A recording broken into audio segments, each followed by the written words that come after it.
નમસ્કાર મિત્રો, આપણે એક પંડિત દીનદયાળ અને પ્રધાનમંત્રી આવાસ યોજનાનો કાલે એક મકાન વિશેનો એક વિડીયો નાખેલો હતો ઇન્સ્ટાગ્રામ અને ફેસબુક વિશે.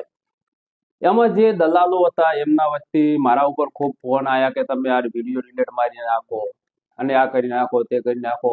પણ એમને હું ચેલેન્જ આપું છું કે તમારે એટલું બધું હોય તો તમે તપાસ કરી અને એમને મકાન અપાવી શકો છો ને, કેમ નથી અપાવતા?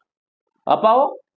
હવે ઇન્સ્ટાગ્રામ ફેસબુક પર પુરાવા મૂક્યા છતાં પંડિત દીનદયાળ આવાસ યોજનામાં ખુલ્લો ભ્રષ્ટાચાર, અધિકારીઓને મૌન રાખીને બેઠા છે.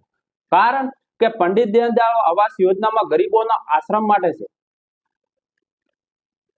પછી કે અધિકારીઓ અને દલાલોની લૂંટ માટે નથી આવ્યા.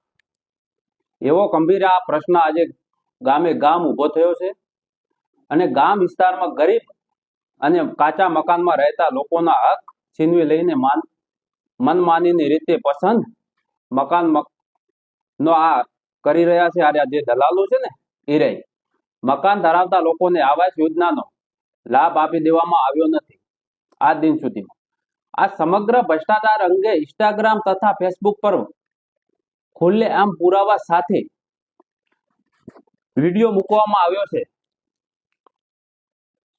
છતાં તાલુકા, જિલ્લા અને સંબંધિત વિભાગના અધિકારીઓને આખા કાન બંધ કરીને બેઠા છે. એક પણ તપાસ કે એક પણ નોટિસ અને એક પણ કાર્યવાહી આજ દિન સુધીમાં કરવામાં આવી નથી. કારણ કે એમને મળતિયાત દ્વારા પૈસા મળે છે અને એ મારા જોડે પુરાવા છે. ટીડીઓ સાહેબ છે, ડીડીઓ સાહેબ છે, પુરાવા માંગશે તો હું પુરાવા રજૂ કરવા માટે તૈયાર છું. સોશિયલ મીડિયા પર મુદ્દો જાહેર થયા પછી જો આ તંત્ર હરકતમાં નથી આવતું તો સ્પષ્ટ થાય છે કે ભ્રષ્ટાચારને ઉપરથી સંરક્ષણ મળતું હોય તેવી શંકા ઊભી થાય છે. કારણ કે જે તે આ મળતીઓ દ્વારા બધું ચાલી રહ્યું છે. એક મકાન અને 60,000 રૂપિયા તો ઉપરથી પૈસા કેટલા આવે છે, તો 60,000 તો પબ્લિક ને વધે કેટલા? ખરેખર આ અન્યાય થાય છે, ન્યાય મળવો જોઈએ. ઓમાં સામે કડક કાર્યવાહી કરવામાં નહીં આવે તો સમગ્ર મામલો રાજ્ય કક્ષાએ રજૂ કરી ઉગ્ર આંદોલન કરવામાં આવશે, જેની સંપૂર્ણ જવાબદારી તંત્રની રહેશે. ગરીબોનો હકની લડાઈ હવે સોશિયલ મીડિયા નહીં પરંતુ રસ્તા પર લાવવામાં આવશે.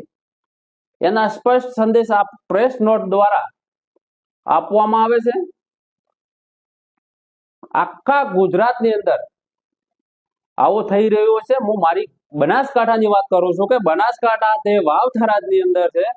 આવી અંદર એક મકાન અને 60,000 રૂપિયા પબ્લિક દ્વારા પડાવવામાં આવતા હોય તો તમે ગણો કે કરોડો રૂપિયાનો ભ્રષ્ટાચાર થતો હશે. એટલે કોઈએ છેતરાવું નહીં અને તાત્કાલિક પૈસા માંગતા હોય તો કોઈને આપવા નહીં અને સતર્ક રહેવું અને સાવધાન રહી અને આપણું કામ કરવું. ના થાય તો જિલ્લામાં હરુભરું જઈ અને તમારો ફોરમ આપજો અને બધું કરજો. જય હિન્દ, જય ભારત.